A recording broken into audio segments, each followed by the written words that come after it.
qui va rendre totalement fou les fans de jeux vidéo. Et là, j'ai fait le plus gros teasing de l'histoire, mais pour voir ça, il faudra venir sur le stand Yellow au Festival de Cannes.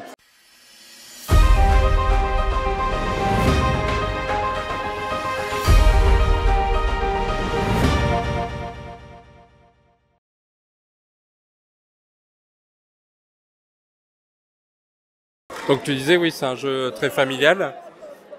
Dernièrement, Yellow a sorti Les Montagnes Hallucinées, Oui. Qui pour le coup est pas du tout familial. Du coup, est-ce qu'il n'est pas familial? Ben, ça dépend. On peut avoir des gens dans sa famille qui sont fans de Toulouse. Après, c'est vrai que c'est un jeu, on va dire, qui est peut-être plus expert par rapport au reste de nos dernières productions.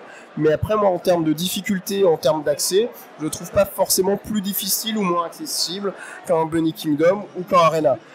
Mais c'est vrai que Les Montagnes Hallucinées, il y a eu un vrai parti pris. Moi je me rappelle à l'époque où Théo travaillait encore chez Yellow, il appelait ça un party gamer, donc c'est un party game pour gamers. Mais c'est vrai que ce jeu-là, c'est un peu un ovni, ou un OLNI, un objet ludique non identifié.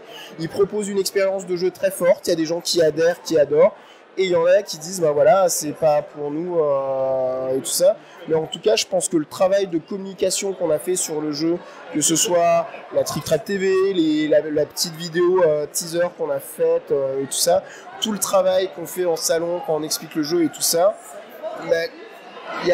maintenant les joueurs savent à quoi s'attendre et donc voilà. Et justement, un petit bilan, il a trouvé son public. Là, il est sorti en boutique début novembre, donc c'est un peu tôt pour dresser un premier bilan. Parce que de toute manière, il y a quelque chose qui est mécanique dans le milieu du jeu. Quand un jeu sort, il y a ce qu'on appelle l'implantation. C'est que toutes les boutiques de France vont avoir besoin de la nouveauté et toutes les boutiques de France vont prendre 6, 12, 18 boîtes en fonction de la taille de la boutique. Donc mécaniquement, sur les 2 premiers mois de vie du jeu, on va dire il y a une bonne partie de la production qui s'écoule. On verra s'il a trouvé son public, si dans 6 mois, on devra faire un retirage du jeu, si dans un an, le deuxième retirage sera parti.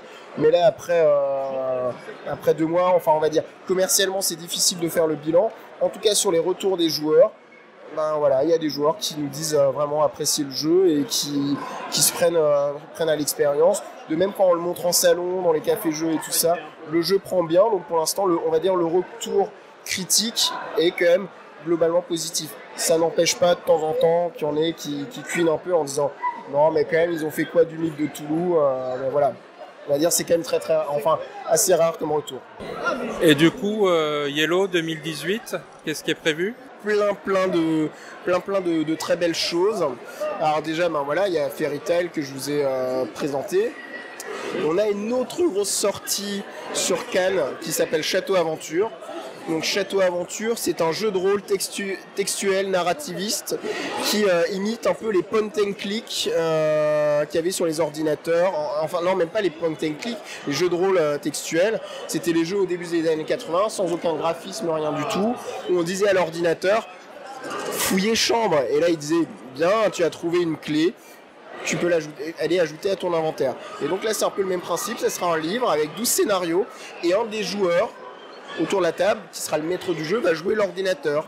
Et donc, ces différents scénarios à vivre. Il y a un scénario de démo qui s'appelle Port aux singes, qui est déjà en téléchargement libre sur Internet pour un peu que vous vous rendiez compte des mécaniques.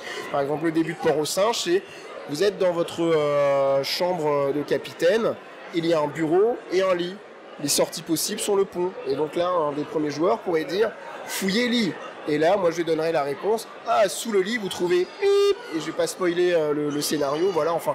Et chaque joueur va interagir, donc le suivant pourra dire « ah moi, je vais sortir voir sur le pont ». Alors je vais dire « ah vous arrivez sur le pont, là il y a votre mousse, il discute avec vous, et vous raconte ci et ça ».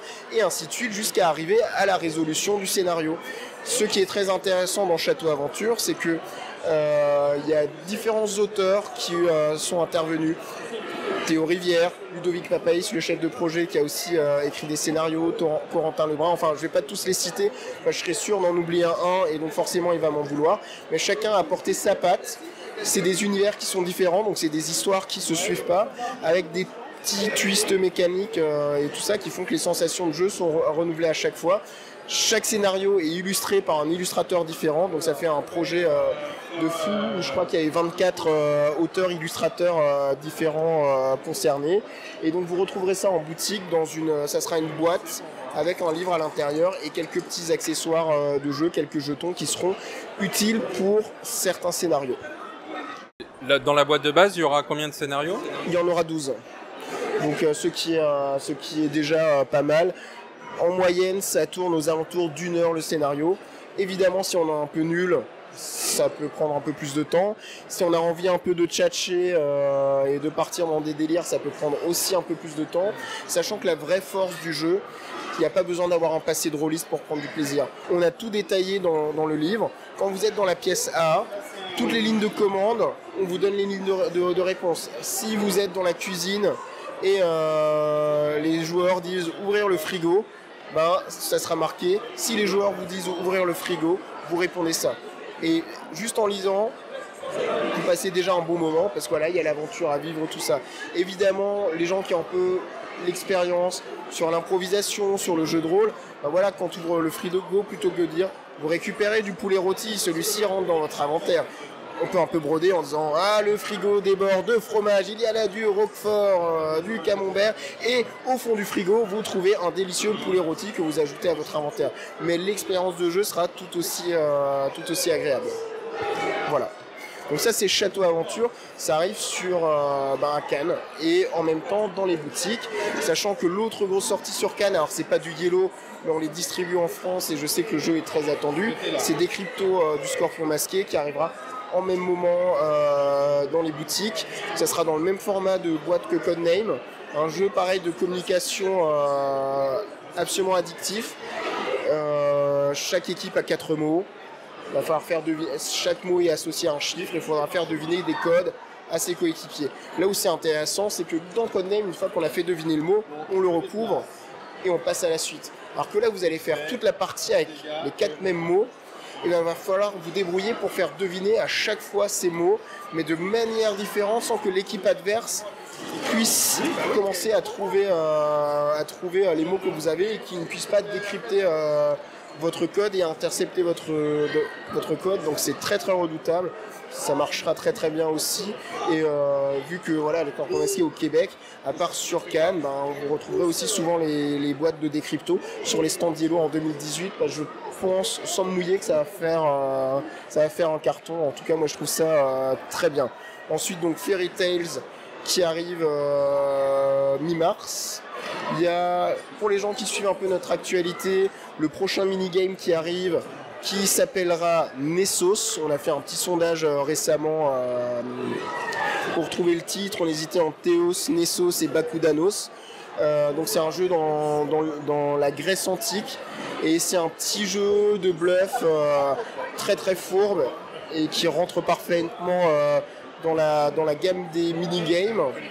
Et après, un peu plus tard, arrivera au mois de juin, Reds, toujours du duo Matthew Dunstan et Brad Gilbert. Ça sera un peu plus gros que Fairy Tail en termes de format de boîte, mais aussi en termes de sensation de jeu. Et donc Reds, c'est un jeu où on incarne des vikings. Ça va jouer en 4 manches et en fait on a un plateau circulaire et on va se déplacer de tuile en tuile avec la règle suivante, c'est toujours le dernier joueur de la course qui se déplace et qui sera obligé de se déplacer pour au moins rejoindre le troisième. Et on va récupérer la tuile et son effet seulement quand on quittera la case. Et si je vais sur la même case qu'un de mes adversaires, on va déclencher une baston. Et donc les tuiles, voilà, ça permet de collectionner des points, ça permet d'améliorer son dracard pour avoir plus de vikings pour se foutre sur la gueule, et ainsi de suite. Donc c'est un petit jeu c'est un moyen jeu de stratégie, c'est très très redoutable. Les quelques joueurs qui ont testé ça nous ont fait d'excellents retours.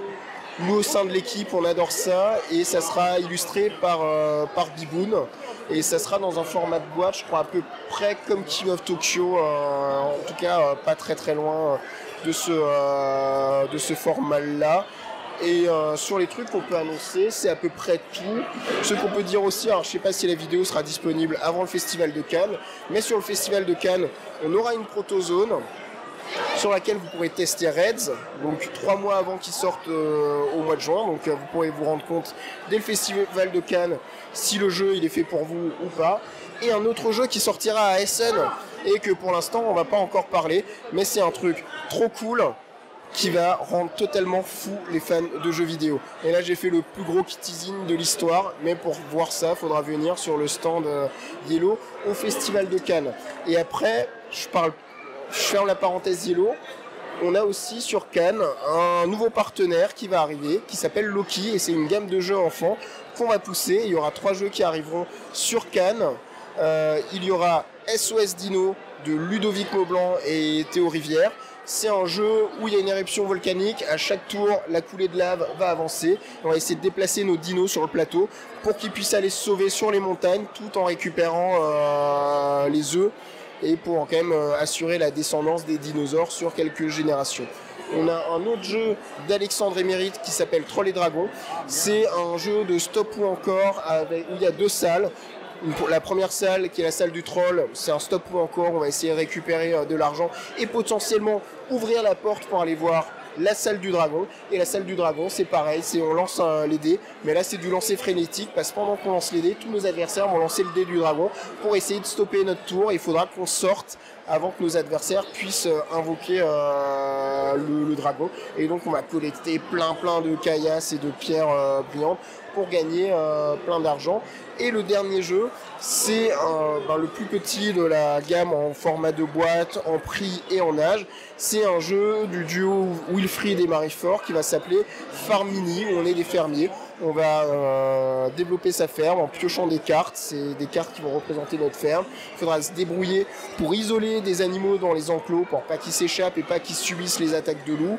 Et tout aussi en les isolant des choux ou des salades, je ne sais plus exactement quel légume on a choisi, pour pas que les animaux mangent ça. Et donc ça va nous donner des points de victoire à la fin de la partie. C'est un jeu idéal pour initier les enfants au jeu d'optimisation et de gestion de territoire et de ressources. Voilà. Et donc ça va s'appeler Loki, L-O-K-I. Et c'est un petit chien super mignon avec une couronne et une cape. Et donc les 3 premiers jeux arrivent sur Cannes. Et peut-être il y aura d'autres surprises et d'autres jeux dans la gamme Loki qui sortiront avant la fin de l'année. Mais ça, c'est encore un peu trop tôt pour en parler. Kevin, merci. Écoute, c'était avec plaisir ici sur Rouen. Et j'espère qu'on se retrouvera bientôt sur Cannes ou ailleurs sur un festival en France.